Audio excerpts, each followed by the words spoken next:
icela usizo intombazane eneminyaka engu-31 esiphenduke isalukwazi. Kanti kubukeka engathi abantu base-Eastern Cape basazoqhubeka futhi bavotele i-ANC. SA News with TK Zuma.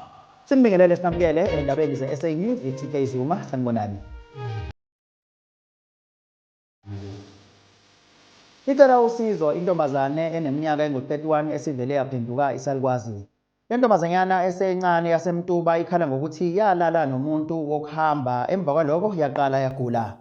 Le ntombazane ithi yaqala yezwa kuney'nhlungu nje emzimbeni okungangokuba ayisakwazi ngisho ukuhamba. Okudide kwathusa abantu abaningi indlela esibukeka ngayo. Njengoba sishilo sathi le ntombazane ineminyaka engu-31 nje kuphela ubudala, kodwa isibukeka njengesalukwazi esineminyaka elako 90 kuya ku-100. Le ntombazane yazi guys, mina ngiyazwelana nosisi. Usisi she didn't do anything wrong. She was just trying to move on like anyone could do. But ngiyafisa ukuthi asizakale yazi. Well, I think this is a call for people to be taught about spiritual literacy. People need to know that life is spiritual. We are spiritual beings having a body experience. Sex is a ritual. The most sacred ritual you can ever think of. Because it's the only ritual you perform and bring. It's the only ritual that brings life on earth. It's the only ritual oyiperforma kudabuka umuntu. So you cannot go and sleep around with strangers.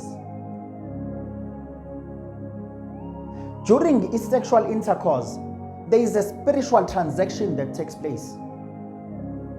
During sexual intercourse, there is a spiritual exchange that happens between you two. So yabona sikhuluma nje manje kunabantu kunomuntu ohluphekayo uyazama uyahlangana into zakho basathe uhamba izangoma yinyanga bathandazi nabathakathi akulungilutho. Because they go around sleeping with strangers. They go around collecting imimoya from strangers. You cannot go around sleeping with people you don't know. Because sex is a ritual. Shuthi wena uhamba uperform ama rituals kubantu abaningi ongabazi. Having sex with a stranger is the highest risk a human can take.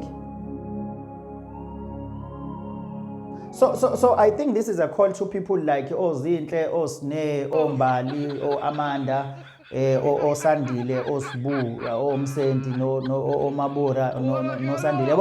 Leo genge nje le. People who are known to be very sexual active. I think Stolise. Ndudaba. Yebo, udadewethu ubani? Igama nguSinenhlanhla Khoza. Oh, Nonhla Khoza. Sinenhlanhla Khoza. Uneminyaka emingaki?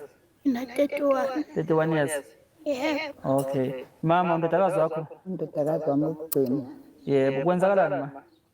Inkinga kulo mntwana angazi impela. Lo mntwana uqale kwangathi kukhona okumvela ebusweni. Kwaba sathatha njengesihlungu. And mabesho bathi lento engayithatha kulo muntu lo umuthi babemlokhu nje ngawo akusiwona umuthi wala. Umuthi abawulanda emazweni. Lokho-ke ukuthi ukugula ilumbo leli enginalo akuthatha kumuntu wesilisa. Kodwa-ke kwakungena kwami ukugula-ke ngaze ngaba nje. Kubukeka engathi umphakathi wase-Eastern Cape usazoqhubeka futhi uvotele i-ANC. Lokhu kulandela emva kokutheleka kuka-Secretary General ka-ANC uFikile Mbalula ezokwenza noma ezobamba inkofa lapho kuzokhethwa khona ubuholi noma i-Provincial Task Team. Indlela abantu akade bebaningi ngakho ukhongolose usemningi basekhona kanti ochief. Yazi mina bengitshela ukuthi nje abasekho sebeya-understand. Indlela kade begcwele ngayo lapha kulela holo ulokhuzana kufika uMbalula ezokhetha ilokhuzana i-Provincial Task Team Tank. Indlela bebegcwele ngayo holo. Hayibo becula futhi uyabona ukuthi basakholelwe ekutheni ANC iza noshintsho. Ungahleki. basakholelwa nje ukuthi ANC will change their lives, ANC is coming with change, ANC iza nama-job opportunities, basakholelwa nje. Kunomuntu osakholelwa ekutheni i-ANC izoshintsha impilo yakhe e-Eastern Cape.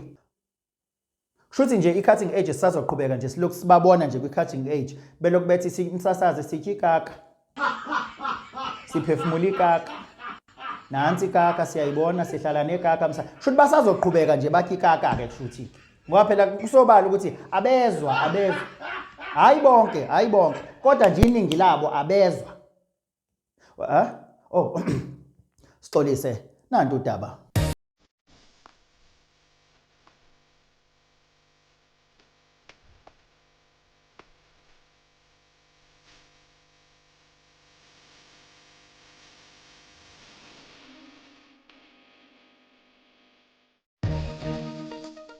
Ayike mbukeli yasizibambe lapho-ke zamanje, ungakhohlwa izindaba ze-SA News seziyatholakala ku-YouTube, zizinde, zimnandi futhi zihlabahlosile.